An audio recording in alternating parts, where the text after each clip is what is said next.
Evan Ambrosio is a drummer who has helped shape the sound of one of the most defining bands of modern pop punk.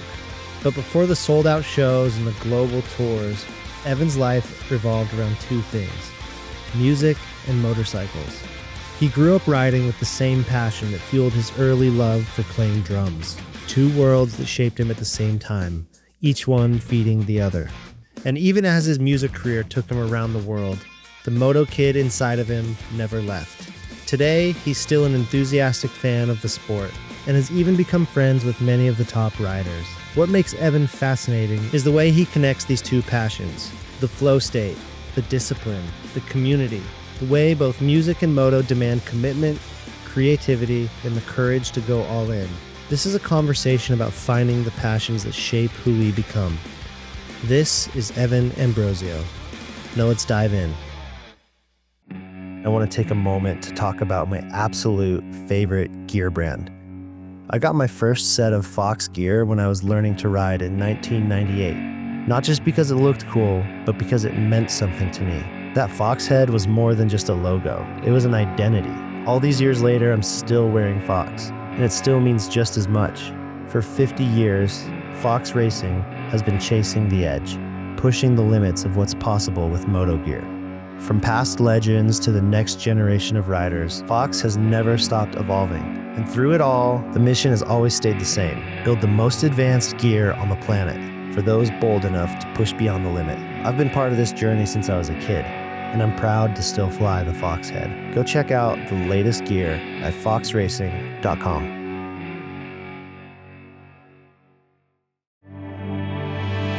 Welcome to Ride Beyond, where we go beyond the ride and into what matters.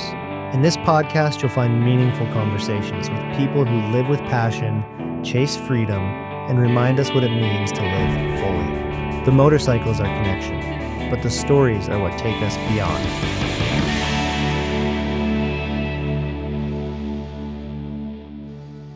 Hey guys, before we jump into my interview with Evan Ambrosio, I wanted to share a song from his band, State Champs. I've been listening to these guys for a really long time now, and I really like their music. It's fun and energetic, and it's just good vibes. This first one is called Secrets. It's one of their biggest songs. And then later on in the interview, we'll play a song called Light Blue. And then at the end, I'll plug in another one called For the Hell of It. It's a pretty new song as well. And just so you guys can hear what they sound like. I think they're really good, and I hope you enjoy it. And then we'll dive into the interview.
face down. I've got more secrets than you'll ever know. Another year and you won't let it go. Too many times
is your last day of this tour? Yep.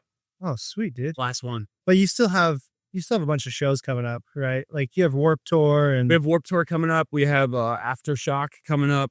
We have a ton, an underplay that we're doing in November now, which is cool. Some cool things at the top of the year, and then we have the Emos Not Dead cruise. So sick. and overseas with Ambrosio. So You guys always have something going on. yeah, it seems like us recently. Absolutely. You want to throw these headphones Yeah, of on? course. I find it super helpful to kind of lock in. Oh yeah. There we Yeah, go. can you hear me okay? Yeah, absolutely. Dude. And then keep the mic, in the realm of Yeah, your something face. like that. Yeah, something like that. So you can see it a little bit on these. I like how they're even mounted. It's looking good. Yeah, I have everything just hard mounted in here. I take it all down when I'm driving, but Sure. it's nice that everything hard mounted so it can just be consistent every time. So when I Yeah. set up the camera, set up the lighting, it's just always consistent. I was gonna say it looks perfect. Even Thanks, dude. You would never, I want my drum studio to look like this. right? Dude, speaking of your drum studio, I've been listening to your band since the beginning for, close to 15 years now. And like, I've always loved pop punk. I've, Yeah. loved that genre. I loved State Champs forever, but I had no idea that you were a Moto fan. And then one of my friends in Colorado, who's also a drummer, just like a hobbyist drummer, he sent me like, when I started doing this podcast, he's like, you should talk to this dude. I'm like, who's this? They're like, he's like the drummer for State Champs. And I saw these videos and you had all these jerseys on your Yep. wall behind you playing drums with all these pro riders. And I thought that was so cool. So, most people would know you as the drummer for State Champs, Mhm. but what they might not know, well, they probably do know just because you're always wearing, like you're wearing a Honda shirt right now. But Yep.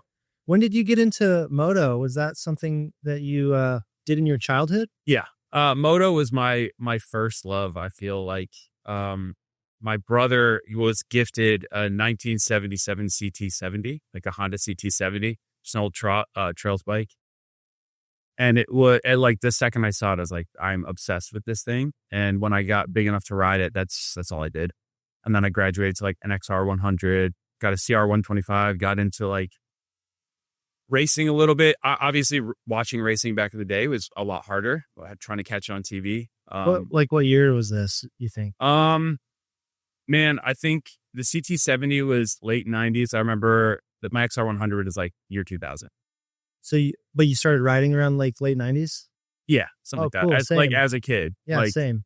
Just stoked to be around a bike. And So you saw like on TV, you saw like McGrath and like that whole era. and Carmichael. Carmichael was my guy. Yeah, that's I mean, sick. not to be like the guy voting for the guy who was like winning everything, but yeah, Carmichael, I always was just like, you could just see it. That's the greatness. Not that I wasn't also a Chad fan or a Stewart fan, because I feel like we were just so lucky back in the day to have so many talent. I mean, even today, we're still so lucky to have the talent we have, but easy to fall in love with. It was, I feel like you see him on late night TV and stuff too. So, and then freestyle motocross, I feel like the visibility of Moto in the early 2000s was just undeniably great. It's and such fell an in love with it. exciting time. Yeah. Yeah. I was more of a McGrath fan during those Yeah, okay. days. Like such a legend. Like when I first started riding, like I was so inspired by MC, and I feel like it's natural. Like when the new guy comes in, like a lot of people hate on him. Like when Carmichael came up and kind of dethroned McGrath. Yep. I feel like people didn't like him at first, Yeah. You're seeing that with Jet right now. Yeah. I mean, Jet's loved, but also I see a lot of Jet hate. And to me, Yeah. it's just like, dude, we're so lucky to watch, like even watching him specifically with how perfect he is on a motorcycle.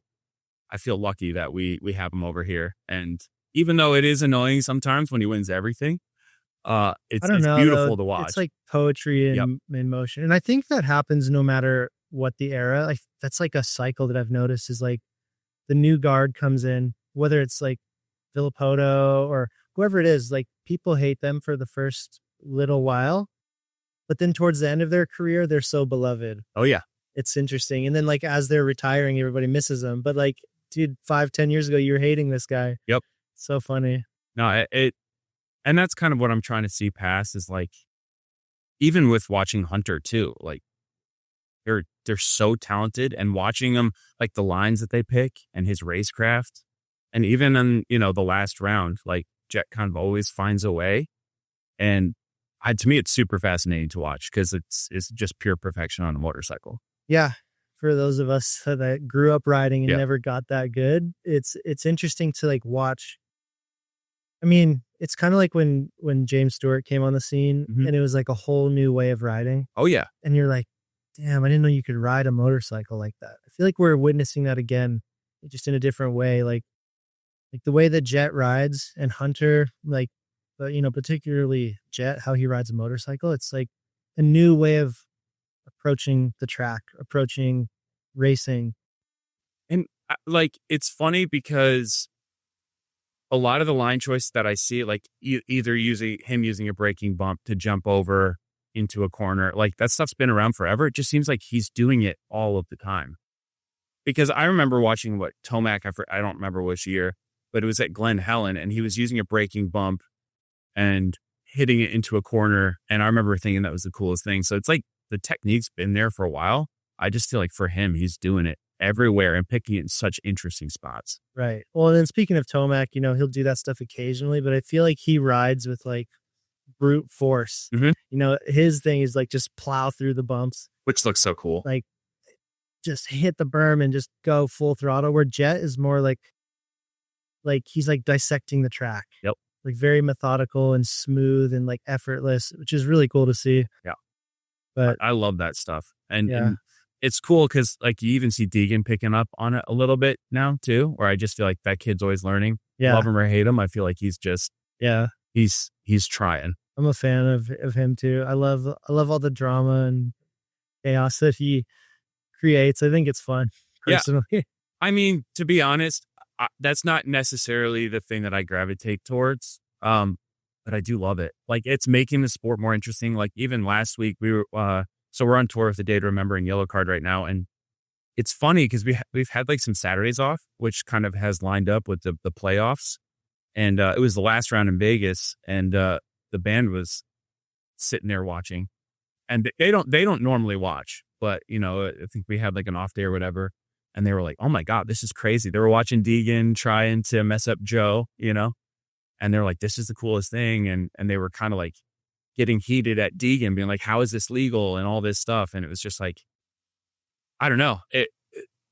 If we want outside people to come in and enjoy the sport, having stuff like that is important, whether you like it or you hate it. Like, well, and dude, how excited are you for next year for him and Jet to battle? Just because of like the drama. I think without them kind of shit talking and stirring up some like rivalry, it wouldn't be quite as exciting to like, yeah, he's going to go and it's going to be competitive and we'll be curious to see what happens. But just the fact that all this talk has been happening just makes it so fun as a fan. Oh yeah. Like I love that. Like, man, it's honestly funnier to hear Jet like clap back a little bit with like, he's like, he has to go through the other guys first, which is true. Cause I don't necessarily think it's going to be a battle between Jet. Yeah, he's talking about Jet, but first. dude, you've got Sexton, Hunter, you've got Hunter, Roxon's still just the beast, Tomac. Dude. Like it's not just like whether or not you can beat Jet. Yeah. Oh, the 450 is a whole other beast. And no shade to the 250s. I mean, there's talent everywhere. But man, I just feel like the racecraft is different. People don't put up with that stuff. And I don't know that they're going to love a young kid coming into the 450s and trying to pull the same stuff. I just don't know how well it's going to work. It's going to be exciting. I'm very excited for A1 already. Right. Yeah, I can't wait. And even the WSX rounds, kind of excited for that too. I think Deegan just announced that he's doing that, right? Or one of the rounds, something like that. So that's going to be cool to see. So there's going to be a lot of off-season racing. Yeah. Which is going to be fun to watch.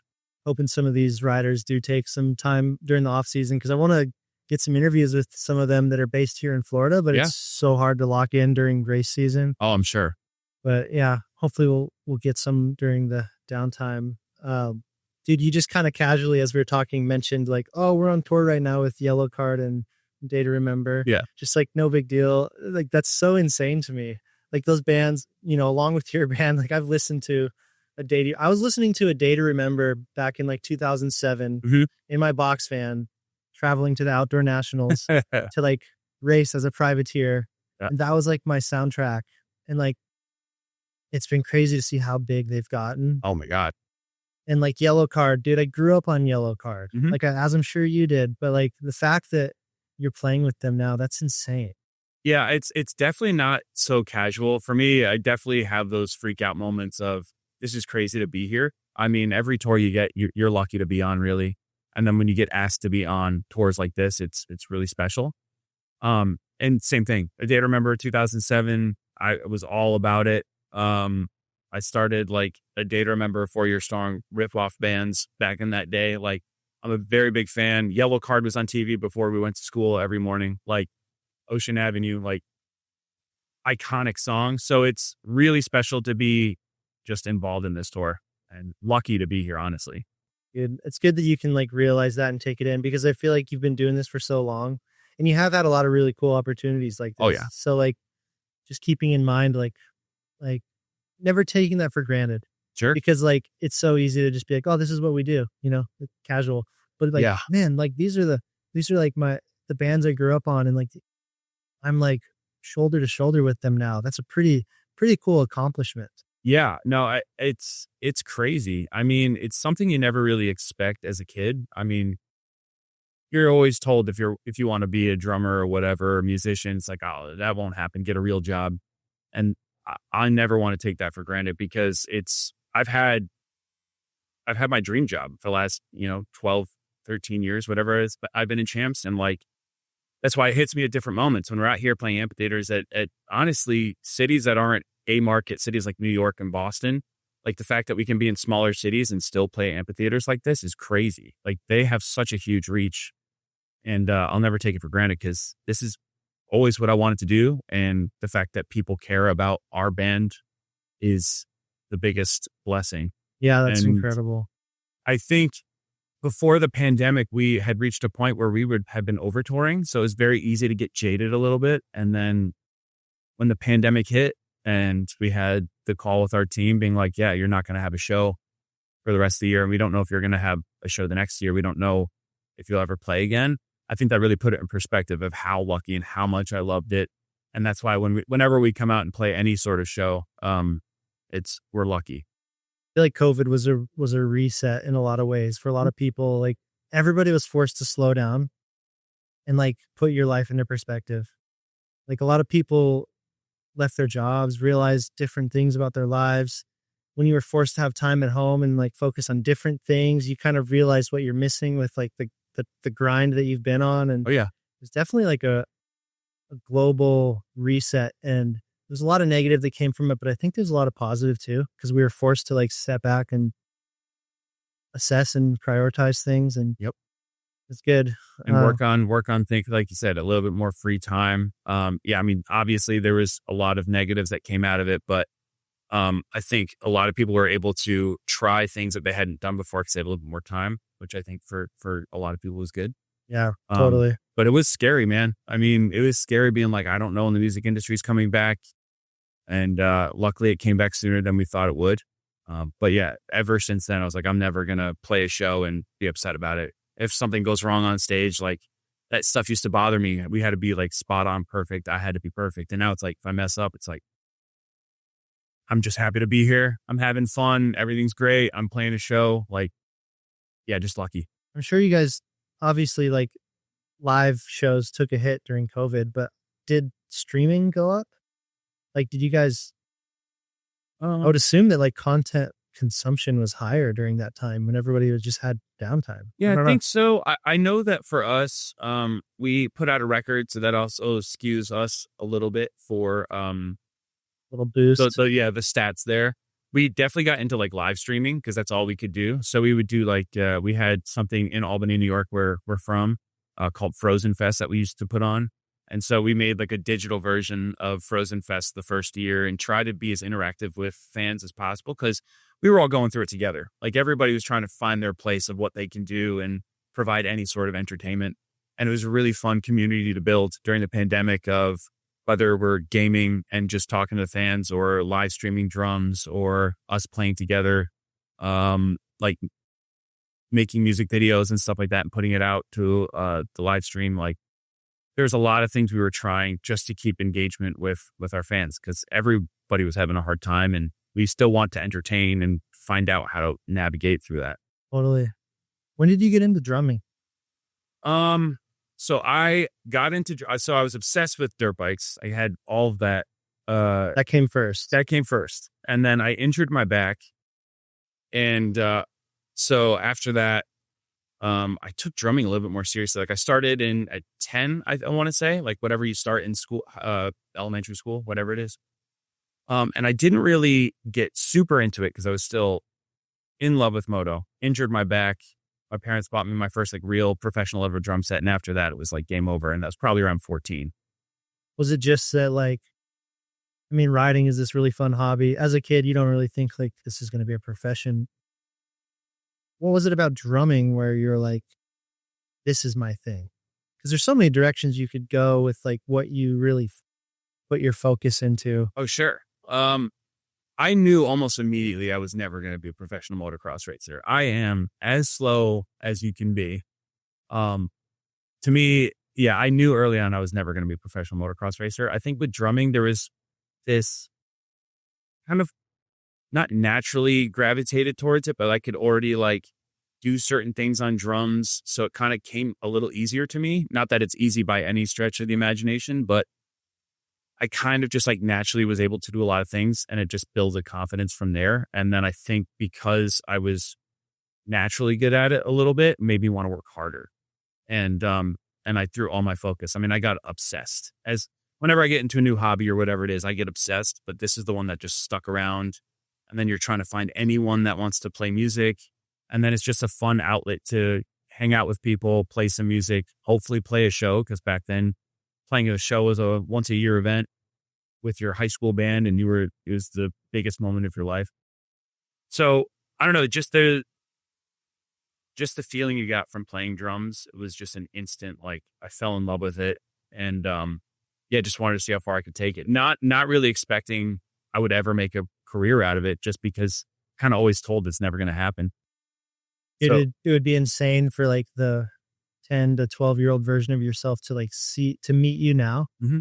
Wouldn't that be a trip? Dude, I think about that all the time. I always say like my 16-year-old self would be so stoked right now. Like even walking back here on this, I know it's not our tour, but man, like there's like 6 semi trucks full of production and like 10 buses and just like, I shouldn't be. I'm from a small town. Like I shouldn't be here, you know, like it hits me a lot. I think of that a lot, actually. It's cool. Yeah. Is there anything that you learned like growing up riding and racing, like any lessons from that experience that you've been able to carry with you into drumming?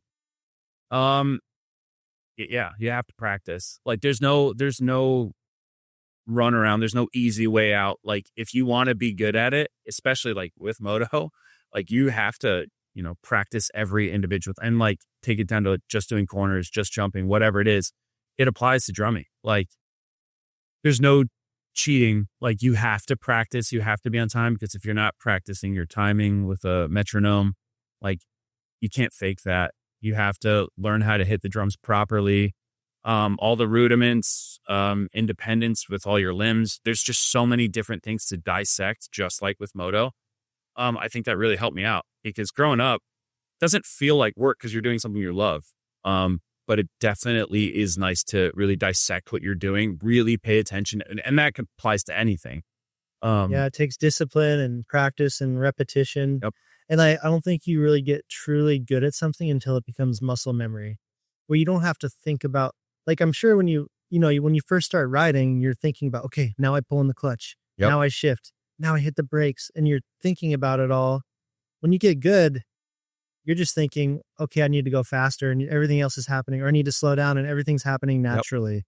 I feel like probably with drumming, it's the same. When you're learning, you're like, okay, hit this one, now hit that one, now hit the, yep. And you're kind of thinking it through. And then I'm guessing now you have a sound in your head and your body just automatically does it. Yeah, kind of. I think so.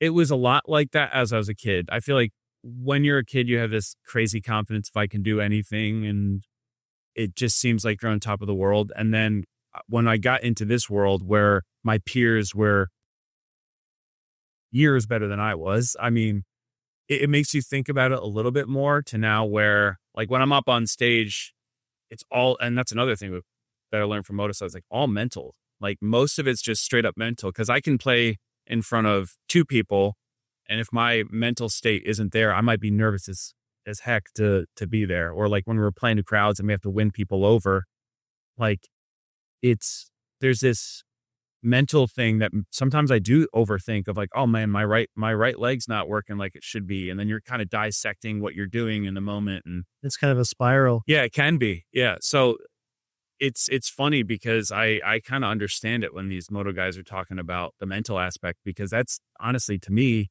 in drumming, that's the biggest piece, because you can go up there and if you're not feeling great, you might not have the best show.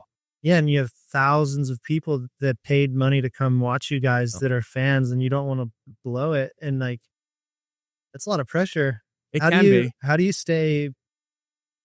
I mean, you know you're prepared. You know what you're doing. So Yeah. it's not really pressure, but it is, because you don't want to mess it up. Yeah. How do you stay present and grounded on stage? Is it just a matter of you've been doing it so long? Kind of, yeah. Sometimes you surprise yourself. I don't know, like there is a lot of pressure to it, but sometimes you just have to remind yourself that this is fun. They're having fun. Like when you're coming to a live show, nobody is expecting perfection. And it took me a long time to realize that, like, if I mess up, that's kind of part of a live experience. Like you're watching a band, you're watching 99% of people don't even notice. Yeah. Honestly. Exactly. And a lot of the time there's an ego thing of everybody's watching you. Not that people aren't also watching me, but I'm probably they're focused on guitars, our singer Derek. Like if I mess up, someone's probably not looking at me anyway. Like we had a big one the other day. There's a lightning storm in Arkansas on this tour, and it cut out the PA, whatever it was, as we were walking on in our intro. So we have stuff called in-ears, which is attached to our computer, our playback rig, we call it. And so I can hear everything going on. So my click is in there. I hear the intro going. So we think everything's perfectly fine for the audience, but nothing's coming out of the PA. So we start playing, and some of our crew had to cut the set, like cut us off because no sound was coming out. Everybody else walked off stage and it was just me. And like, it was me and like 5,000 to 8,000 people, whatever it was. And I remember being like, are we starting soon? And I was just like on there. It's just super awkward. And it was really funny looking back on it. And a couple of years ago, that would have really bothered me. But sometimes you just got to laugh it off, and just like, that can really mess with your mental state a little bit. Like, it can be awkward. And sometimes you just have to roll with the punches and just remember that this isn't life or death. And we're just up here having fun. And if people see you upset with it, then I think they'll know there's a mistake. But if you're laughing on stage, they're going to be laughing with you. They're going to be having a good time. And everybody in the crowd was super supportive when we came back on. And it's just like, you got to remember that everyone's there for a good time. Mm-hmm. And it's not that serious. Right. It's not that serious. Yeah. And also, like, we have a spotlight on ourselves way more than what anyone else has on us. Whether you're on stage in front of like thousands of people as this issue is happening, you're viewing yourself a lot more intensely than anyone else is. Oh, yeah. And it's just like going through life, we're all walking around with this bright spotlight on ourselves, and nobody else really cares at the end of the day. So like, do your own thing, control the things you can control. Don't worry about the things you can't control, and Exactly. like move forward. Yep. And that's the thing. It's like a lot of times we have stage problems. Like it's not something that you can control. And it's just how you roll with the punches. Like if I dropped a stick yesterday during a really bad part, like I recovered pretty well. Like it just happens. And you can't let the little things really affect you, because then it spirals and then everything becomes bad. And then you're up there doing the thing you love most and just miserable. And that is terrible. Well, it's just like today, we're on the coast of Florida. Mm-hmm. There's a tropical storm over the Atlantic right now. Yep. And it might bring rain later. Hopefully not. But I like, hope not. you can't sit here all day and just be tripping that it might rain. If it rains, it rains. You figure it out in the moment, make the best of it. Hopefully, I mean, Florida fans, I'm sure they're used to. Yeah. They'll grit through it, but Tough down here. stressing about it isn't gonna change it. Yeah. So. And it took me a long time to figure that out. Like, man, there just be show, because you want to perform perfectly every night. Like that's the goal. You want to make sure that the people that are paying there to see you, a lot of people drive really far. You want to make sure that their experience is as good as possible. And like, I don't know, you can ruin their experience if you're not happy up there. And it just, I don't know. It took me a long time to realize that what we're doing is, I mean, it is a serious thing, but it's also, we're playing music for a job. It's not life or death. Like, we can make mistakes. We can laugh it off. Just, if you're having a good time, people out there will have a good time. And if there's a catastrophic fail, like, who cares? And that's the thing with Moto. Like, you know, I go to races when I can. And through music, luckily, I've been able to meet a lot of my favorite riders. And whenever I go to races, I never really want to bother them, because I'm like, the mentality aspects of it, it's like they have to be, what they're doing actually is dangerous and matters. There's and real consequences. There's real consequences of a mistake. So I try not to bother them on race day, but they can come to a show and we can be hanging until 3 seconds before I go on. And it's a totally different vibe. But I think the mentality aspect of moto riders is really, really interesting to me, because what they have to go through is real stress, real trauma, real injury, and how they prep for that is fascinating. Because, you can say what a lot of people say a lot of trash to riders online, but man, every single one of them is a phenomenal rider. Well, and you're putting your life and health on the line every single time you go out to do your job, which there's a lot more risk to that than maybe what you do. But I do think that the commonality there is the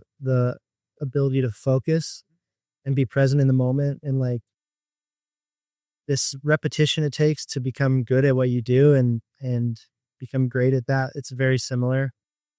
And then thinking of like moto and music, you said when you were younger, your influences in moto was like Carmichael. Yeah. You were a Carmichael fan. What were you listening to when you were first getting into drums? Like, what was your main influences in music at that time? And I remember gravitating towards Coheed in Cambria, like Josh Eppard, the drummer there. I kind of gravitated more towards drummers than bands, just because I was so obsessed with the instrument. Obviously Blink-182, Foo Fighters. I mean, Taylor Hawkins, just a bunch of different drummers that I found online. Dave Grohl's like an epic drummer, isn't he? Of course. Dave Grohl, I mean, legend. So sick. And then like YouTube was popping off right as I really got into drums. And that was a huge tool, because drum lessons can be super boring. Like when you're just sitting there and you just have a practice pad, like as a kid, you want to play a full drum set. You don't want to waste time on the super important rudiments, we call them, which is like scales for drums, I guess is the best way to put it. I'm sure somebody would have an issue with me saying that, but it's the best way to put it. So you don't want to sit there and learn these things. And I don't know, YouTube came out and I'm like, oh, I want to learn this. And then you could type it in the search bar and someone's breaking it down. And that was probably my biggest teacher, was YouTube, with just me sitting in front of my computer with my drum set and just like putting that on. It's crazy how the world's changed with these tools, I think. And that applies to like anything. YouTube University, man. Yeah. Like you have to go to school for some things for sure, but like the tools we have now to like teach ourselves things that we want to learn is so insane. Oh yeah. And YouTube now is even crazier. If you can learn literally anything. Back then it wasn't as much content. But man, it really helped develop. Now there's drummers that are 10 years old that can outplay me just because they've been studying everything on YouTube or watching. You have more access to any content you want. So it's cool to see the next generation of drummers or next generation of riders. Like there's so much information out there now that if you really do a deep dive, you can be great at it. So it's cool to see now. Some of your favorite riders now are, you mentioned the Lawrences. Yep. I know you're buddies with AC, and Sexton. What are some of the bands that influence you today? Do you listen? So you're in a pop punk band. Mm-hmm. Do you listen to a lot of pop punk or rarely? Yeah, rarely. It's not that I don't like it. It's that we have so many of we tour with a lot of it. Like we are listening to it, I guess. So when I'm home, I'm not necessarily listening to that. I've already gotten so much of it. Yeah. I don't know. Right now, just the whole band's really into pop music. Heavy music's been crushing it right now, which is cool. So seeing a lot of my friends' bands doing really well. I've been listening to like a lot of Bill Murray. I don't know if you've ever heard Bill Murray. I just They're- know the actor. I don't know. Yeah. No, they're really fun. They're really energetic. Their songwriting is amazing. Yeah, they're blowing up right now, and it's cool to see, and really great people. A guy named Knox. It's like a Nashville, Tennessee guy. Does a lot of like, I guess Nashville pop would be the way to put it. I don't know. I'm not necessarily the greatest with genres, but yeah, just kind of whatever's kind of new, whatever out there, we kind of listen to. But I'm rarely listening to pop punk. We try to take influences outside quite a bit, which is why I think we're a little bit different than the normal, like fast paced pop punk that is popular now too. So ForeignRider is my favorite apparel brand, hands down. Founded by my friend Ralph Dunning, a pioneer in the apparel industry with over 30 years of experience, he built this company for people like us, riders, explorers, creators, and those who live active lives and need gear that can keep up. When I'm training, I wear the Odyssey collection. It keeps me cool, dry, and performing better for longer. When I'm traveling or just relaxing at home, the Solace collection is my go-to for unmatched comfort. But the real standout for me is the Merino base layers. They keep you warm, dry, and feeling perfect under a waxed canvas jacket for those cooler rides. And when it's hot, like it is here in Florida, the Odyssey long sleeve tee keeps me super cool and comfortable all day long. The fit, the feel, the quality of these products is on another level. And that's why I literally wear them every single day. ForeignRider isn't just clothing, it's a mindset. A reminder to live with intention, to choose quality over quantity, and the exploration of freedom, whatever freedom means to you. Check out the full collection at ForeignRider.com. Once you wear it, there's no going back. That's the beauty of music, is there's such a vast, wide variety of genres and styles, and really like I listen to so much different stuff, and it really depends on like the mood you're in, like the season of life, like what you're feeling and how you're feeling. And I always kind of go back to pop punk because it's like my safe place. It's like I don't know if it's just like been ingrained in me since childhood. It always makes me feel good, but man, it's just so much music out there. who are your favorites? Like who are the bands you're listening to right now? I mean, I really love. I've been a huge fan of Story So Far since Great band. Since when I discovered State Champs, same era, dude. I feel like the era I grew up on and you grew up on was like Blink and Newfound Glory and like Green Day, all that stuff. Sum 41, like just the like foundational pop punk era. And then the next generation was Story So Far, State Champs, Wonder Years. Dude, some like Neck 2010s, Neck Deep, so many good bands. And I think now there's like, there's some, I don't know, there's a bunch. I really love Story So Far. Knuckle Puck is really Knuckle Puck, sick. they're so good too. Yeah. Great live band, great people. Yeah, they're sound awesome. so good live. Between You and Me is pretty good. Yep. There's definitely some like newer pop punk bands that are kind of like almost third generation or something. Feel lucky to be part of that wave. Like even in any capacity to be part of a scene like that is crazy to me. Yeah. I just literally never thought it would happen. So to be included in that list is pretty crazy. Well, and to be like at this point, one of the like veterans. Yeah. You know? Which also feels weird. Yeah. It feels like we just started this and it's like, oh yeah, the band's been around for 15 years. This is kind of crazy. It is crazy. Yeah. How did the band form and what were those early days like? So I joined after the band had been together for 2 years. So the original members are singer Derek and our guitarist Tyler. Everyone else, which is just me and Ryan, are later add-ons. But there's only like a few years in. Yeah. So they I think I only missed one full US tour with them. I pretty much joined as they started touring. But yeah, they were just a bunch of Albany, New York kids that wanted to, or at least in the area, and they just got together and played. And I think they just did the DIY, play as many shows as you can, and then they branched out to the Boston area and just grew a little bit of a base. And then while they were growing, I was in a band in Syracuse, New York. I had graduated college, didn't really want to join the real world. And we had played shows together in I didn't know that they'd noticed me at all because I hadn't really talked to any of them. And so when it came for them to look for a new drummer, like I just jokingly said, I'll join your band. And it kind of worked out that way. Not something I normally do. I don't normally throw myself out there like, oh, by the way, if you need someone. But little did I know they had their eye on me anyway. So that was kind of a cool transition and haven't stopped touring since. That's insane, dude. Yeah. Yeah, you probably had no idea because they were tiny at that time. Yeah. You had no idea that it would. Do you think that, there's any like right place, right time going on here? Because I feel like there was this really big surge of like pop punk energy in like 2010. Yeah. And I think you guys kind of rode that wave. Do you think if you had started this band at a different time that it would have gotten as big?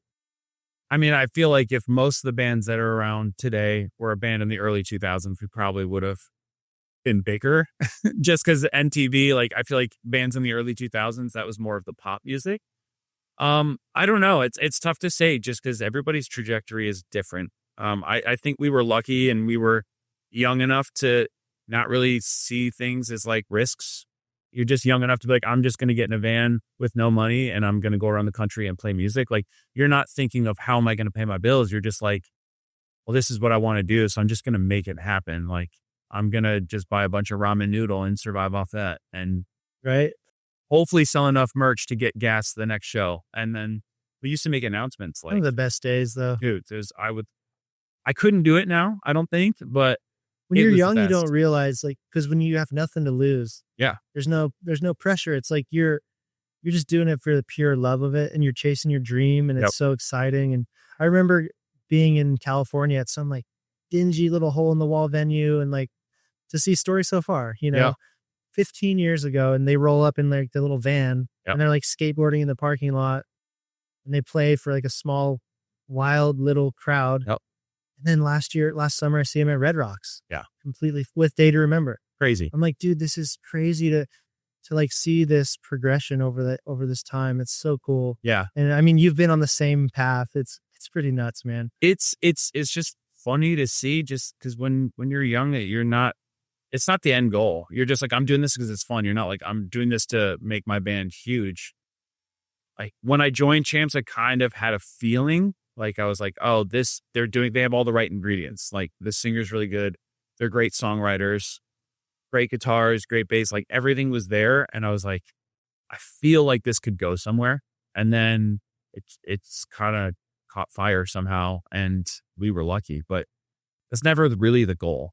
I think if it was the goal, it wouldn't work. Yeah. I think if you guys like were like, okay, let's start a band so we can become big and famous. Yep. It would never work. No. You're like, let's start a band because we love playing music and we're passionate about creating these songs. Yeah. And naturally the music is good. Yep. That's why you got to where you are. Yeah. And just, I think that's the whole thing is with music, like people can tell if you're being disingenuous and if they're not connecting with it, like that's a huge problem. And I just feel like if your whole goal is to be in a band because you want to be famous, you're not in the right field. It's not easy to do. It's just like if you start something with the intention of I just want to be rich or I just want Sure. to do it usually isn't going to work. Yeah. I mean, it's good to have goals. Like I want my band to be the biggest band on earth. Like that's what I'm hoping to happen now. But when you're starting out, you're not like, I was never like, oh, I want to be famous. Who cares about that? Like, I don't want to be rich. Like, I'm not doing it for money, obviously. Like when you're in a van traveling with your friends, you have no money. You'd have to work as much as you possibly could when you're home and save as much as you could. So when you're on the road, you could get by and It just must have feed been yourself. Dude, that must have been a trip when you first guys got a bus and you were able to like have some comfort on the road. Blows my mind every time I see a bus. I'm like I said before, the 16-year-old self would be so stoked because that is such a luxury. Like we're so lucky to be able to just wake up in the next city and take out that whole equation of, oh man, well now we have to load out. We have to drive 10 hours and then immediately set up again and play. There's been shows where trailer closed. We were already like trailer closed at the venue the night before. We were already late to the venue the next day because the drive is so long and you have to just power through. So there's no sleeping and you'd have to set up shifts of, hey, I'm going to drive from like midnight to 4 a.m. and then sleep, and then someone else takes over. And it's just the fact that we can wake up, we can just especially on a tour like this, there's a lot less obligations. Like we can wake up whenever we want and be ready to perform. Like it'll never be lost on me. Nobody sees that grind. Like everyone's like, I want to be a rock star. I want to be famous. I want to be in a big band. But you don't know what this crew of dudes went through for a decade to get here. Oh yeah. I mean, I think a lot of that, and I think it's funny because people see when we're on stage and it's like, oh, that's just what it is. And then you go back, there's a lot of like with this, right? Like people are probably like, oh, this is easy. We were just talking to Mike, but this whole setup takes a lot. It takes a lot to edit these things. That's why I never give anything to the broadcast, because I couldn't imagine having to do half the amount of stuff that they do and perform perfectly. You know, like there's so much that goes behind the scenes. It is a lot of work. I mean, it's worth it.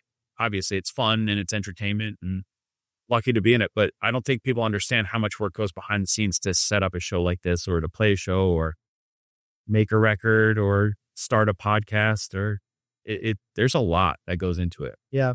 I mean, the same with like riders, you know, they make it look so easy, but people don't know the amount of like effort and work that goes in. It's anything to be good at anything takes a lot of sacrifice and work and dedication. And the fact that you can make it look easy.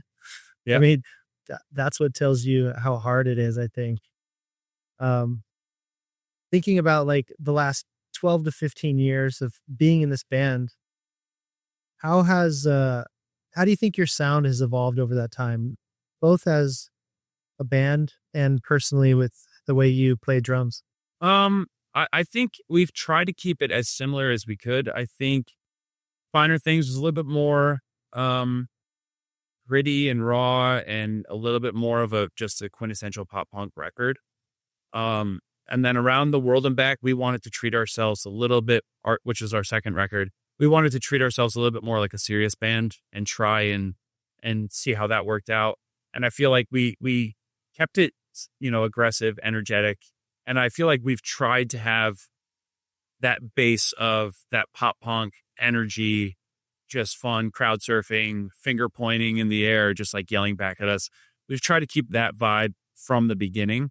And each record we try and sprinkle like a ballad or a slower song. And we're in a weird spot because a lot of people think we're going to just be a straight up pop band at some point. And I think every record we hear, oh, they're just going to make a pop record. And it's like, no, you kind of want to stay true to who your roots, or what your roots were. I mean, look at A Day to Remember. Like, they haven't really changed what they're doing, and it's working, and they're playing massive rooms. And like, you can't have too much of a departure. Yeah. Like there's Turnover, you know, Turnover. Like, yeah, dude, I mean, great musicians, like their first few albums were like very punk.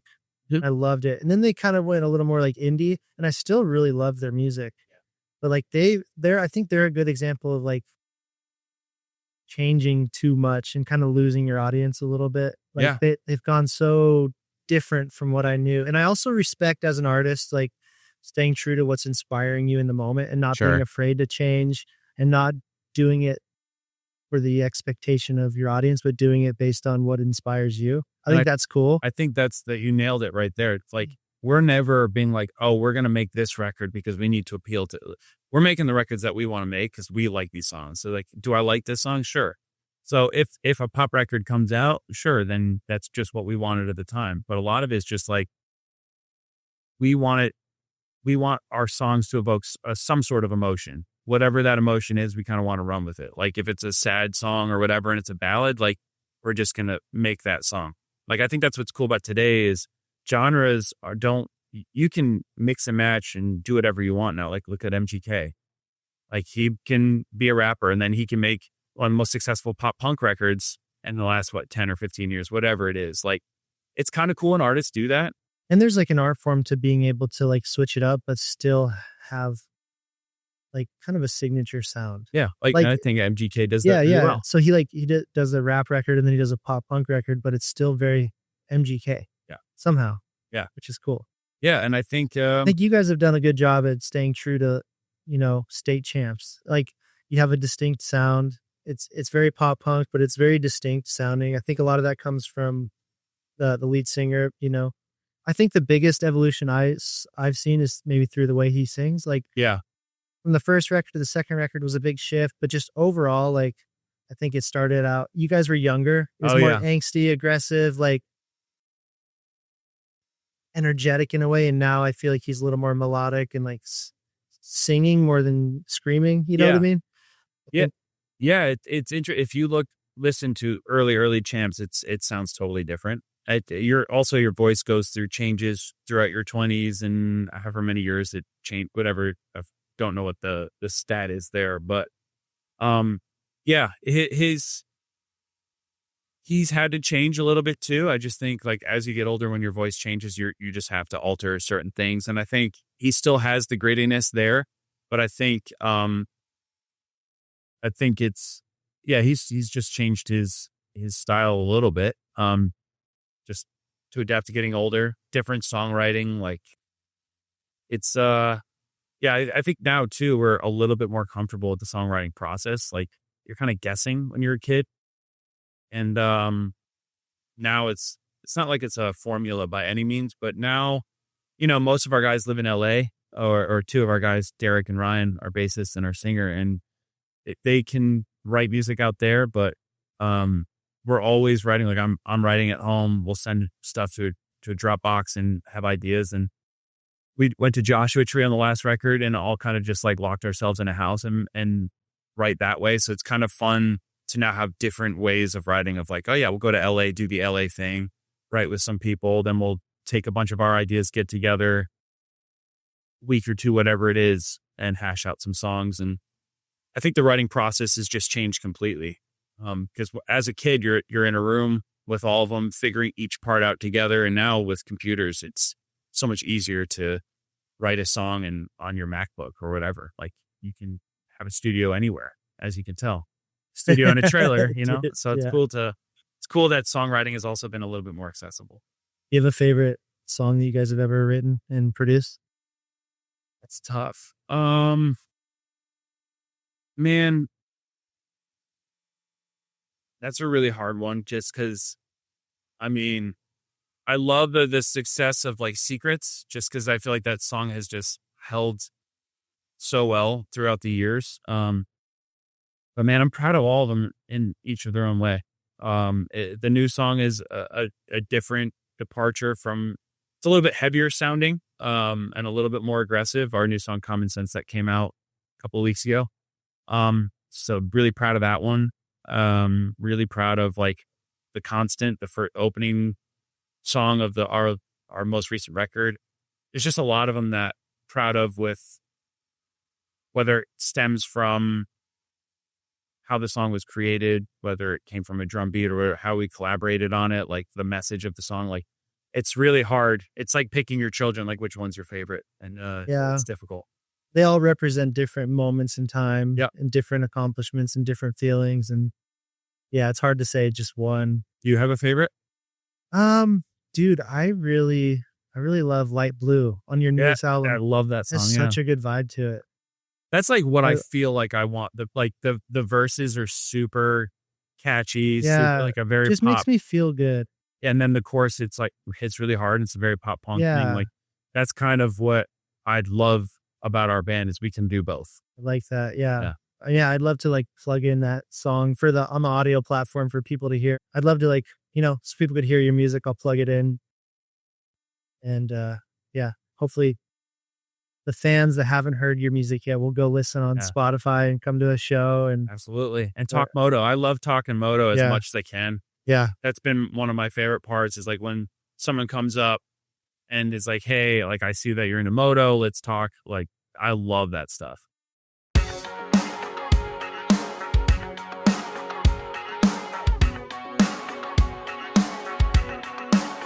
I could go to the boardwalk without a reminder in the waves. Drive up to Woodstock and know that you won't get in my way. Listen to Matchbox and won't let the day waste away while I'm thinking about you again. But and now it's 3 a.m. Looks like I'll be sleeping in.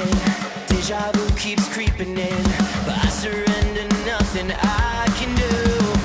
Damn, I get so lovesick from light blue. You know I just get constant notes of you. Is it all worth it? Seems like just yesterday. It's so intoxicating, never faded. Hate the way that I'm still lovesick from light blue.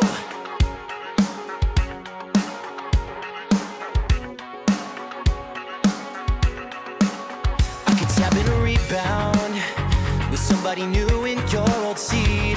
Order a few rounds, still manage to shake these memories. Yeah, but I know when we're face to face, something always would fill the space. What could have been wore off to what might never be. Looks like I'll be sleeping in. Deja vu keeps creeping in, but who am I to think that I'm immune? 'Cause damn, I get so lovesick from light blue. You know I just get constant notes of you. Is it all worth it? Seems like just yesterday. It's so intoxicating, never faded. Hate the way that I'm still lovesick from light blue. Play back that weekend in Soho, but soon enough we would outgrow. And I'll relive it in slow-mo, but we both know. Looks like I'll be sleeping in. Deja vu keeps creeping in. Looks like I'll be sleeping in. Deja vu keeps creeping in, but who am I to think that I'm immune? Goddamn, I get so lovesick from light blue.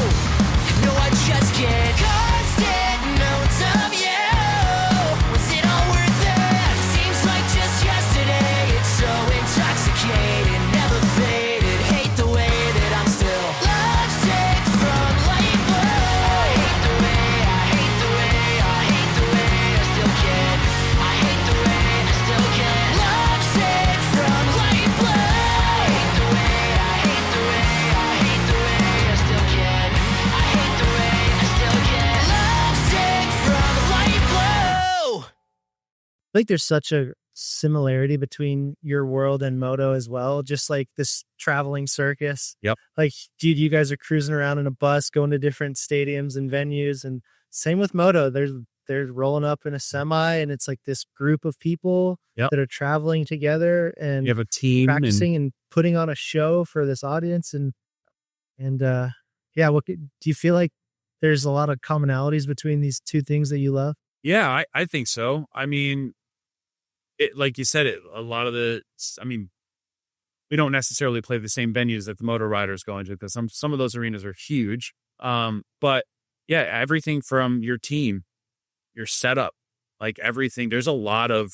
commonalities between it, or how the business is run. Like it's There's interesting. a lot of people behind the scenes. Oh yeah. It's not just the band up there, like to bring these shows to life, just like a Supercross race. Yep. These riders aren't just randomly showing up to a stadium. Like there's this whole system Yep. in place behind the scenes that makes it possible. Yeah. Even like logistics with travel. Like you don't just show up here and everything works perfectly. Like without our crew, without our team, we couldn't play a single note. And same thing with the riders. Like without their teams, they couldn't do a thing. I mean, how many riders could actually have ever worked on their own bike? Like at least factory riders, you know? Right. Yeah, exactly. Yeah, it's so funny. it's like, which is, they earned that right for sure. But it's all about your team. I mean, we're lucky to have the crew that we have with us. Like we legitimately could not do anything without them. So it's cool to see that, that whole aspect. So sometimes when I see riders talking smack on their team, I'm like, yeah, it seems a little, I mean, I get it. It's that aspect's different, but it's interesting. I love that you've kind of become friends with some of these riders through music. I know you're like buddies with AC and a few of the guys we mentioned. How did that come about? How'd you meet these guys? So I I noticed that AC commented on or liked a state champs post. And I remember he was the first amateur rider. I remember being like, oh, this kid is crazy. Like, he's going to be the next Carmichael. He's going to be the next great. And I remember just following his amateur career. And then when he liked a post, I was like, I'm just going to follow him and hit him with a DM of like, hey, man, you ever want to come to a show? And then he like responded and came out to the next Orlando show, I think it was, and just sparked a friendship. He's how he is on TV. He's the most chill, relaxed, nicest guy in the world. Man, I couldn't say enough about how great Adam is, and just sparked a friendship from there. And That's then so cool. through him, and luckily he showed a bunch of people our music and was able to meet a bunch of other riders. Like it's been like so much fun having, you know, friendships with these riders, because I have so much respect for them, and it's probably one of the coolest things about like what has come outside of music in my job. Like one of the cooler parts is like being able to meet some of your heroes and your outside interests. It's been one of the coolest things. Yeah, it's crazy that like this one passion has opened up the door to the other one. Yep. What you're doing in music has opened you up to the moto industry in a way, which is really cool. It's been one of the coolest things. Like now, even just going to the races, it's cool. I feel blessed to even be at the races and see these guys do what they do, but also be able to call them my friends. What is it that you love so much about the sport of motocross and supercross? That's tough. I love it because I feel everything about it, like the feeling when you get riding for sure, and you understand how difficult when you're able to ride a motorcycle, you can understand how difficult their job is. And even with other racing and motorsports, like the fact that the track changes every lap and they have to on the fly figure out how to get there the fastest possible way, and everything, there can be bike failures and the crashes are gnarly, and just everything about it is so difficult, and how physical it is, and just how fast they go. Just everything about this sport to me is it checks all the boxes, and it doesn't make sense to me that it's not the biggest sport in the world. Yeah. Just because. Well, I think like you said, it's like if you don't do it yourself, like you don't appreciate what they're doing. Exactly. Like when you do it yourself and you struggle just to get around the track, and then you see how good and fast and gnarly these dudes are, you have such a greater appreciation. Whereas like you can turn on football and just watch it casually, or like whatever mainstream sports, and like watch it and follow it, and like, but like motocross and supercross, I think it's hard to really appreciate what they're doing if you haven't had that experience. Yeah. You know what I mean?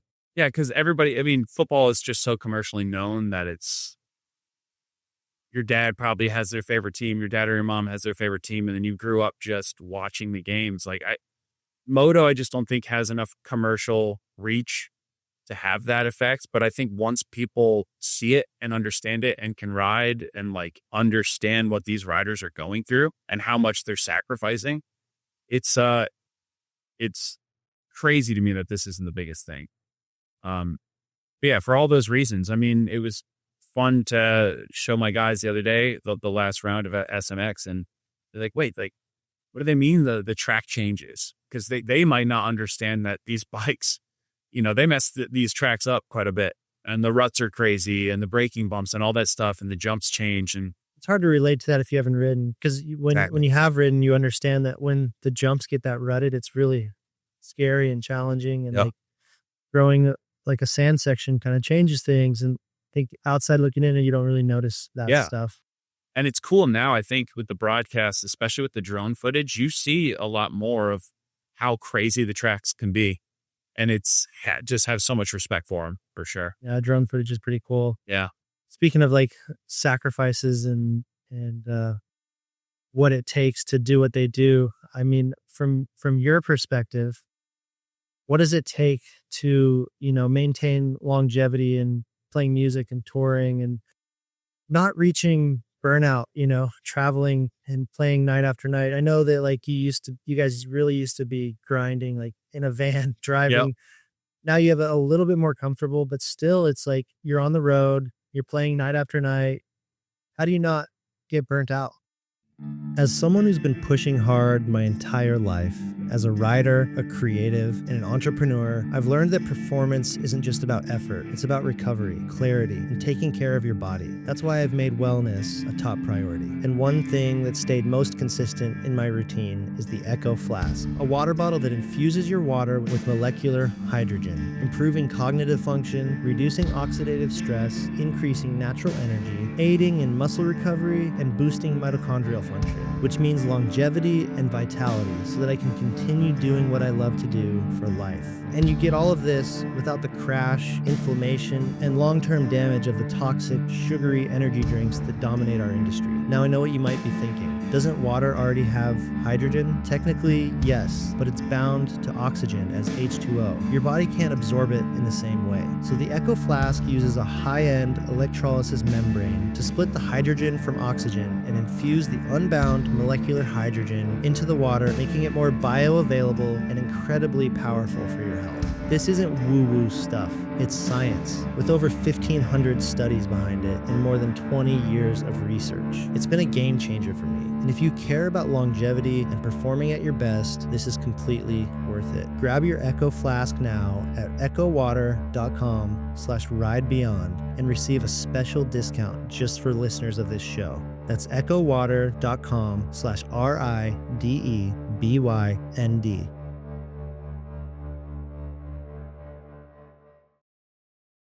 I think it's because of just the straight up passion of playing music. There's a lot to get burned out on. Not that I know it's like the world's smallest violin here. I don't ever mean to complain, but sometimes the travel days can be tough. Like we did a Southeast Asia, Australia tour. And, you know, when you have a 35-hour travel day or days, I guess, you get disoriented. And then you get off a plane, you have less than a day, you're playing a show, back on a plane, bus, whatever it is. Like that was crazy travel. Like there is 4 or 5 different days on that tour where we had 24-hour plus travel days. And like it can be really, really difficult. The most important thing, especially as you're getting older, to deal with it is sleep.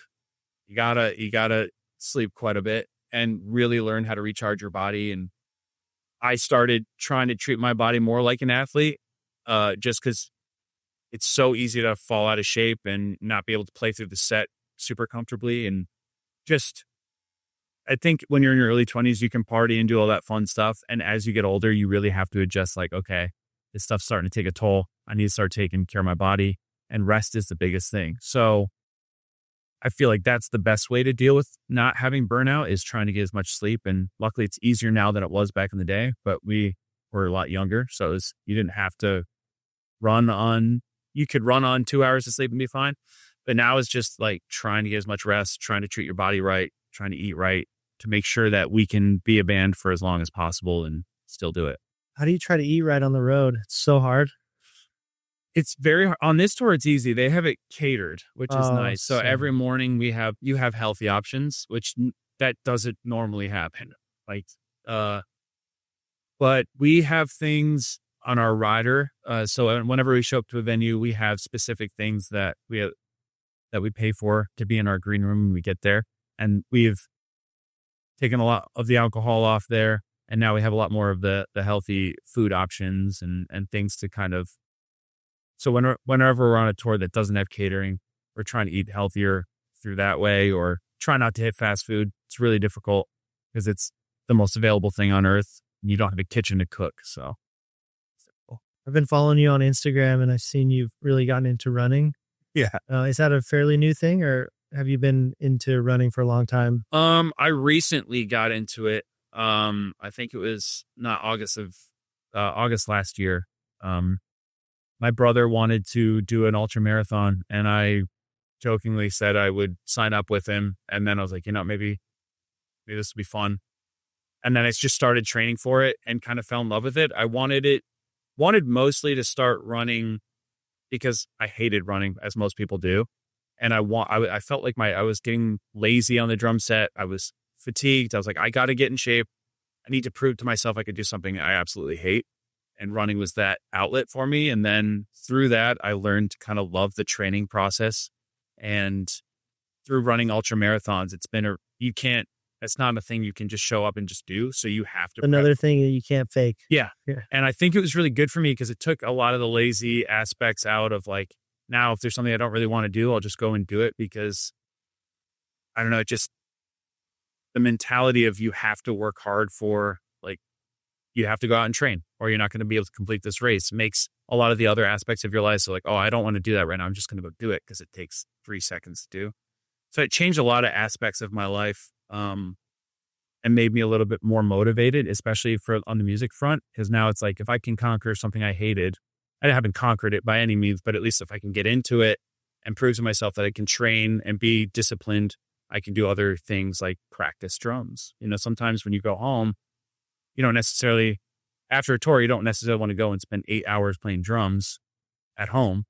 But through running, it's made me a little bit more productive on the musical side too, which is, I guess, the end goal of that. But it's interesting. Like I love like health and wellness. I listen to a lot of podcasts like Andrew Huberman and stuff. And he's talking about, you know, doing hard things that you don't want to do and forcing yourself to do it anyway kind of reprograms your brain. Yeah. And it stimulates this dopamine response to where then doing challenging things becomes enjoyable. Yeah. So like you said, you know, you didn't want to run, you hate running. It feels like you're dying at first. Yep. But you do it anyways. And then you're training your brain to like seek these challenging things and you get like a reward from it almost. Yeah. It's cool. And then like you said, you know, when it comes to practicing, when you're not feeling motivated, like you can find that motivation within yourself. And I'm sure just having the sheer physical endurance helps you with playing shows. Oh yeah. Even like not getting gassed playing shows is amazing because there's sometimes we have to play for an hour and a half and you know, you want to make sure that you have the same intensity at the last song as you did in the first, or at least I do. I want to make sure that I'm giving it everything I can, and being a little bit more physically fit has helped. I'm still not all there, but still a work in progress. So is there any like mental aspects from running that you've noticed or enjoy? Like any benefits that mental clarity, stress, you know, meditative type of feeling? Kind of. It is a really great way to, I don't know, when I'm running, I feel like I'm a little bit more productive in thinking of things I need to do, a little bit more clarity.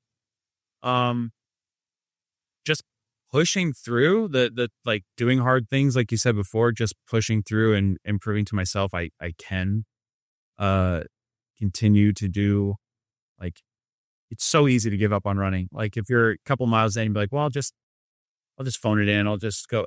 Like pushing through that barrier of I don't want to do this has been super impactful. Yeah. Super helpful. The mental barrier is almost as hard as the physical barrier. Yeah. Because like this is hurting, like physically it's hard.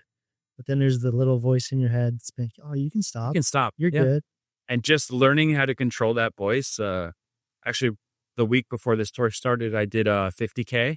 Oh, no way. Like a trail race, and trail running is just infinitely different than road running. And sure, it's a lot more challenging. Yeah, there's a lot more variables, elevation. Yeah, it was honestly probably stupid to do right before a tour with all the routes and all that stuff like that. But it's fun, like running through the mountains. Yeah, because you wouldn't want to twist an ankle because you use your feet. Yeah, they would be very mad at me. But I remember at the cutoff time was pretty short on this specific race, so I was a little worried I wasn't going to make the cutoff time. And by mile 13, my knees started to give out, and having to push through the physical pain of that was something I didn't think I could ever do. So I was really stoked on that. And you made it through the finish? I made it through barely, but I made it, and I was stoked on that. But yeah, there's just something about doing that hard thing. Like it doesn't even have to be running. It could be any physical activity, whatever it is. Cycling, doesn't matter. Like once you get to that part or point and push past it and you can prove to yourself, I think it opens up a lot of different things mentally. At least it did for me. And it's super important because I needed that. Yeah. It's good. And it just like you're on this mission of like feeling good and like being healthy as you've gotten older and more mature. Yep. And it's just another tool to like, get you through these tours and not be burnt out at the end. Sure. And Yeah. that's where it all stems from. I just want to be as good as possible playing drums. I just want, for me, if I can play drums and make money for the rest of my life, that's my goal. You ever dream about like a scenario where you could combine the two worlds that you love? Like, Yeah. I don't know, like if your band played at some moto event, or if you guys like had a song in like a moto film, or like, what's your like ideal scenario to like combine these worlds? I would love to do something for Supercross, at any capacity, whether it's something for Race Day Live or, some fan fest thing. I've been talking for a while, about. Dude, I could see Monster like putting you guys up on a stage in the pits and like That'd be great. playing for the fans. That'd be super cool. I would love that. Yeah, Monster, if you're listening. Yeah, right. Let's do that. I've been talking for a while with Justin from Sleeping with Sirens, about starting like just doing like a ride day, like a ride day scenario where come in, it's free or whatever, or however that works. I don't know, but maybe having both of our bands doing something, and having it at a track where, I'd love to teach my guys how to ride and just have it where it's like kind of both worlds are colliding, like have it at a track, doing some sort of event like that where we can show our fans and whoever that's not maybe necessarily going to a track, kind of showing them what that's about. We've been talking about doing that for a while. And I'd love to do that. Mm-hmm. Dude, that'd be cool. Does the sport of moto influence your music at all? I mean, not necessarily. But I'm glad that it can coexist. Like, I'm glad that moto riders connect with it, at least some do. And that makes me happy because then we can, I don't know, it's like the early 2000s. It went hand in hand. Like all the early 2000s pop punk bands were involved with the X Games, and all this stuff is kind of like in the same world. That's what I was thinking. It's such a big part of the culture. Like I said, dude, driving to the tracks, like that's the music that was playing in my truck or my van. And like, it's just like, it's part of the lifestyle. So I know the music certainly influences the athletes. Yeah. Which is cool. Yeah. Yeah. Like, there's music that gets us hyped up and puts us in a state or whatever, or even with running, like a running playlist. Like, music is everywhere and ingrained in everything, which is cool. Yeah. Music's so important. So off the stage, when you're at home, what are the things that keep you grounded? Like, what do you enjoy outside of moto and playing music? Honestly, seeing as much family as possible, spending as much time with my wife at home, Taking advantage of that time. Yeah, especially like talking about sacrifices. My wife has to hold it down when I'm not there. You take care of almost everything. And you guys have kids? No kids yet. Okay. But it's really tough. That there's a sacrifice from all our partners. And so when we're home, trying to spend as much time, make up for lost time of trying to go to whatever events she wants to do or do whatever she wants to do, and try just to spend as much quality time with her and her family and my family. So trying to just cram that in, because luckily when we're home, we have a little bit more free time. Like, I can go and visit my family because we don't have necessarily conventional hours. So I can spend more time with family. So just, to me, family is the most important thing. So trying to do as much with them as I can when I'm home. Sure, some of that downtime though is like preparing for your next record too. Oh, yeah. So like, do you guys have like a cycle that you follow? Is it like, produce this record, put it out, tour, repeat? Like, kind of. I mean, we're trying to change it up now, because back in the day, every record was like a 2-year record cycle. So like you make the record, be out for 2 years, then you make the new one, 2 years, the next one comes out. And now I think with how people consume entertainment at all, it has to be faster than that, because it's so easy to just lose focus and, oh, well, if they're going to release every 2 years, we're going to forget about them completely. Yeah. So people are putting like singles out now just consistently. And then eventually you have a full record, but it's like trickling out. Yep. So now it's like when we're home, it's not that we're any more busy than we were before. I just think before we didn't have to think it as often, because now it's like, all right, well, it was like one big focused effort to make an album. Yep. And now you're constantly thinking about what's the next song we can put out. Yep. Yeah. Well, yeah, I don't know that we're necessarily there yet, but like even on this tour, we've been writing, and we're not necessarily writing for anything like a record, but you have to continue to create because people's attention spans are so short now, especially with scrolling, and it's so easy to get lost in the noise. So, which is kind of fun because, writing music is one of my favorite parts about this whole thing. Like the excitement of creating something from scratch and then performing it live. Like even with their new song, Common Sense, they came together in a couple of days, wrote it, recorded it, maybe took a week or whatever it was. And then to play it is really fun just because it was not even an idea 6 months ago or whatever it was. So it's cool to see that whole growth. And I like that aspect. But now when we're home, it's like, all right, well, what TikToks have you created? What Instagram posts? Like the social media game is everything. And so now when you're home, it's like, all right, you have to focus on what content you're putting out, getting ready for the next record art, all that stuff there's so much of it, or even creating our set lists. I mean, those conversations takes a while, and then getting the set list together, practicing it, doing everything you need to do before your live show. So when you're home, it's not like you're just sitting there doing nothing. It's you're trying to make sure you're growing your business, growing your brand. Never ends. Which is a fun grind. Yeah. But it's kind of hard being in your 30s and having to pay attention to TikTok and Instagram. And dude, social media is such a grind. Like it's such a double-edged sword because it's you have to remember it's like a really amazing, powerful tool that we have access to. So we should be grateful for that.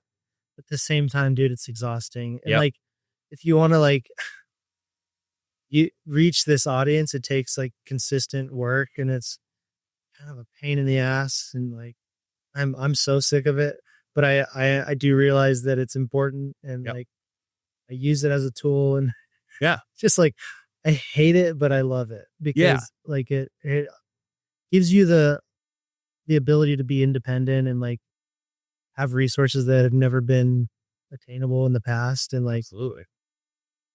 Just it's the best and the worst. The best and the worst. Especially on my personal, it's so hard to come up with things and be like you said, the best thing you said right there was consistency.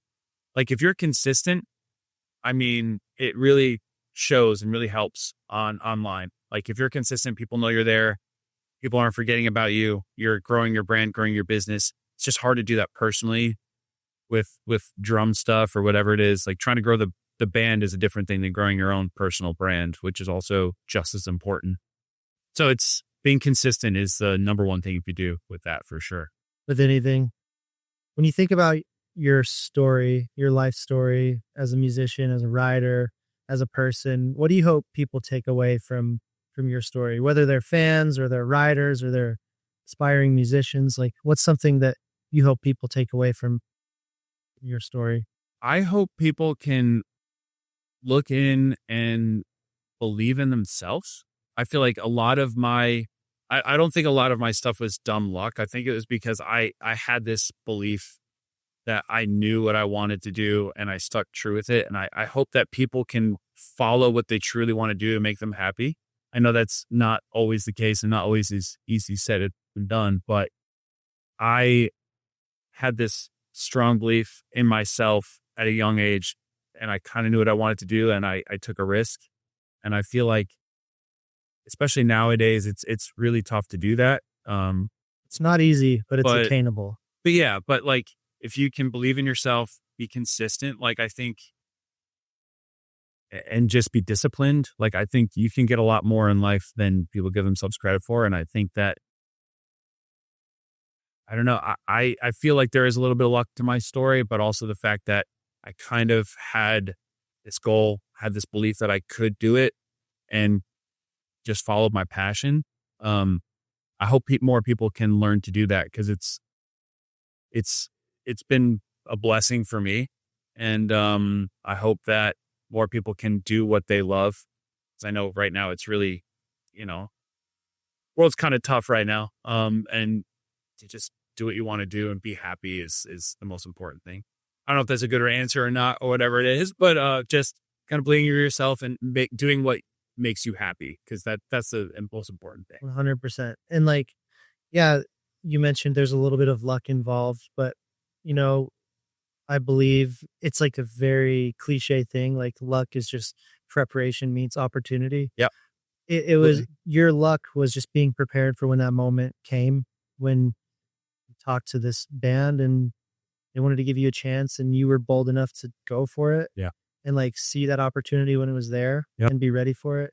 Because everybody has these little moments that can happen in life. If you're working towards something, your opportunity is going to show up somewhere. You might not see what it's going to become later, but like it's going to pass by and you can either take it or let it go and never see it again. Yep. So you got to, if you're wanting to do something, you have to know like what you're passionate about and work toward it. Yep. You have to have you have to be bold enough to commit to it when your time comes. Yeah. And take that leap of faith. I think that's luck. It's like just being ready for when your moment comes and making it happen, Yeah. No, absolutely. Just take a risk. Honestly, the only times I was able to get certain things in life was by taking the risk, and playing it safe isn't always the best option. And I just, be prepared for when those things happen, and hopefully be able to take the risk. I know it's not always easy to do that. There's a lot of other factors, but sometimes taking the risk is the best thing to do. 100%. What excites you most about the future of state champs? I mean, I'm just stoked that we're still a band after 10 plus years. Like, the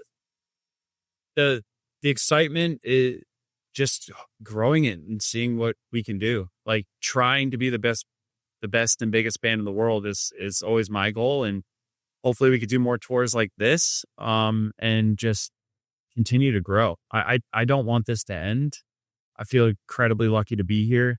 And just, if we could get to even a level of a day to remember where we can play, these venues ourselves, that would be the ultimate goal. And yeah, just hopefully keep it going for as long as possible, because this has been a fun ride. I love hearing these big goals of be one of the biggest bands in the world. That's so cool. And I think that's a great mindset to have. Do you guys is there ever doubt or like insecurities that creep in? Like Always. like you guys have been doing this so long. Is there ever thoughts of like, when's the ride going to end? Like, can we keep doing this? Is there ever that fear? Yeah. I mean, there's always, because also, like, we're all in our 30s now. My career also depends on the 3 other people in my band, if they want to continue to do it.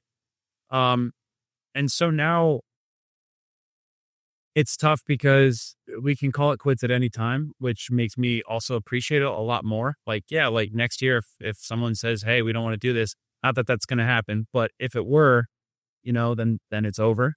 So I don't know, just trying to appreciate every moment.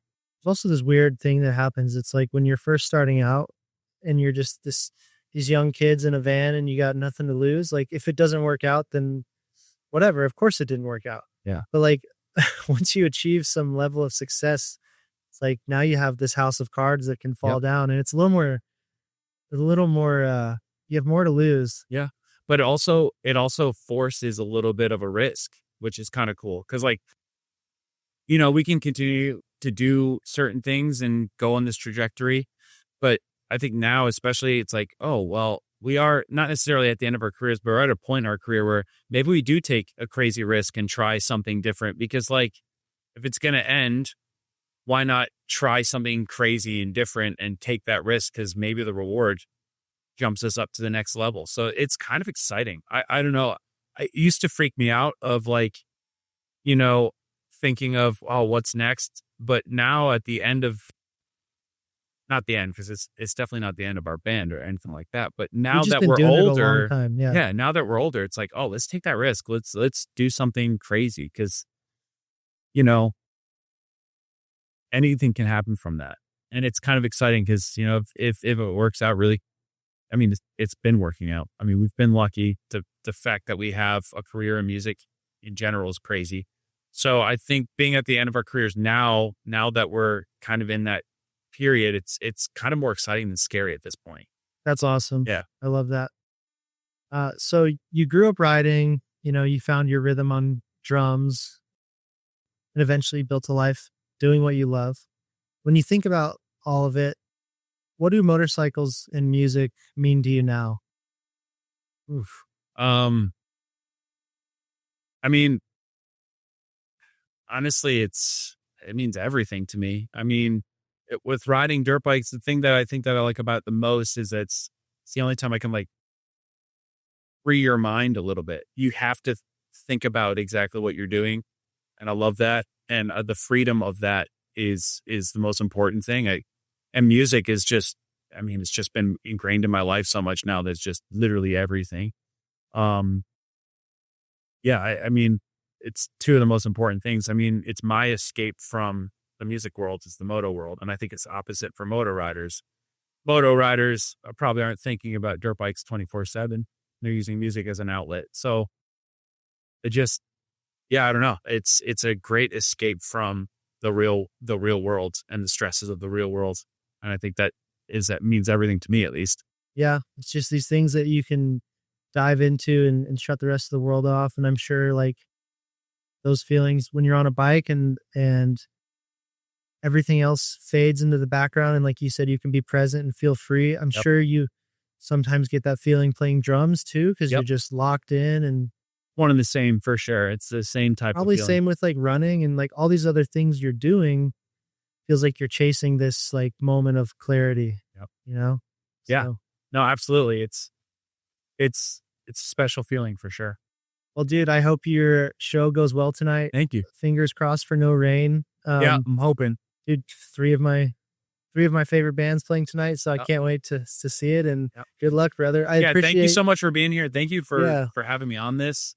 I don't normally get to do things like this. This is really fun, dude. Thanks for the willingness to do it. Of course. I love this podcast. Is like motorcycles are really like the common thread, but that's just the excuse to talk to cool people. And like, I would never get to talk to like, you know, the drummer in one of my favorite bands if I didn't, you know, we didn't share this love for moto and have this excuse to talk. So, well, now your family, cool. you're gonna be coming to all of our shows when we're down here. Unfortunately, we don't get down here that often. But when we do, it's always a fun time. Yeah, I'm sure you'll have a really good crowd here too, because Data Rimmer's from Florida. So I'm sure they have a lot of fans and probably open a lot of their fans up to your music, which is huge. Which is, it's the whole goal. Yeah. It's the whole goal. Try and grow this thing as much as we can. Hell yeah. Cheers, dude. Good luck. Thank you so much. I appreciate it. Talk soon. Yep.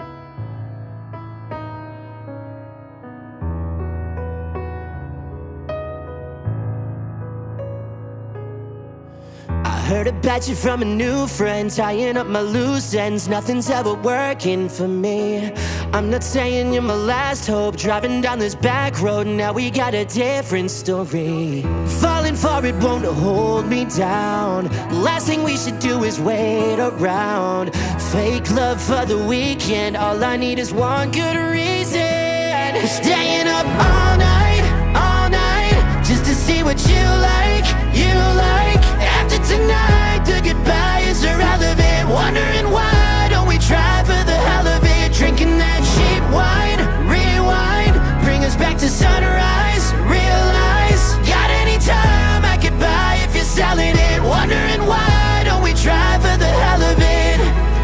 Well, I've been thinking about her lately, but I'm afraid she maybe got the taste out of her mouth. And every day it pains me, twisted up my brain. She's like a sour stain, can't get it out. And maybe it's permanent. How much harder can this get? Fake love for the weekend. All I need is one good reason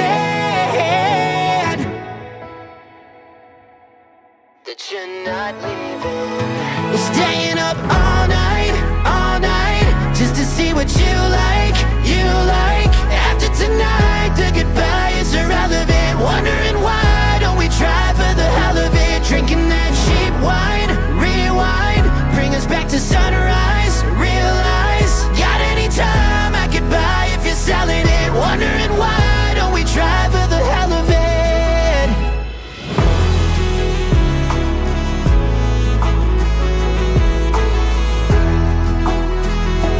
Wondering why don't we try for the hell of it?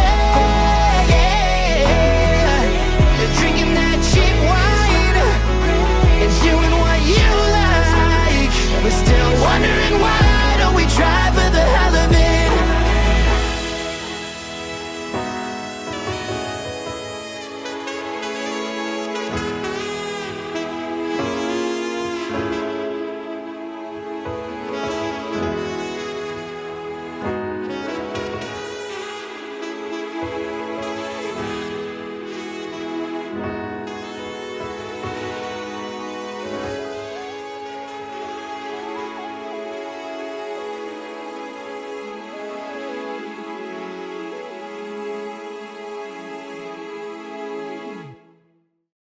I want to give a shout out to my amazing sponsor, Rider Justice. There's a lot stacked against us as riders. The unpredictable things that can happen out on the road, and there's a general negative perception of motorcyclists in the courts when something unfortunate happens. Thankfully, there's someone out there who's been fighting for us, like really fighting for over 25 years, and that's Scott O'Sullivan of Rider Justice. Scott is not just a lawyer, he's an advocate for riders. The kind who shows up to rallies, sits on nonprofit boards, gives free legal advice to riders in need, and truly fights for our rights. He launched Rider Justice to stand up for all of us, on the road, in the courtroom, and in our culture. If you've been hurt in a crash, if you've lost someone, or if you just want to know your rights as a rider, go to riderjustice.com.